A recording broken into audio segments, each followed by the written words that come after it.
المخالفة من ياسين. عودة دفاع المنتخب الروسي. جمال مصباح باقي في الخلف، كل اللاعبين الروس في منطقتهم.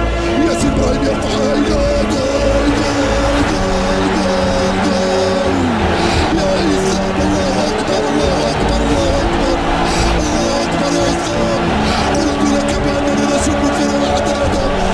الجزائريون يعودون يعدلون ويصنعون. يا لهم هدف يا اسلام يا اسلام يا اسلام. هدف التعادل لصالح المنتخب الجزائري في الربع ساعة الاول من عمر المباراة. الله اكبر يا اسلام الله اكبر يا اسلام. جول جول جول جول جول. كبت الوقت بدل الضايع ما انتهينا. الله اكبر الله اكبر الله اكبر. يمكنكم ان تعودوا الى الجزائر غدا. عودوا، لا نريد شيئا لا نريد شيئا في هذا المونديال. لا نريد كاس العالم ولا الدور الثمن النهائي.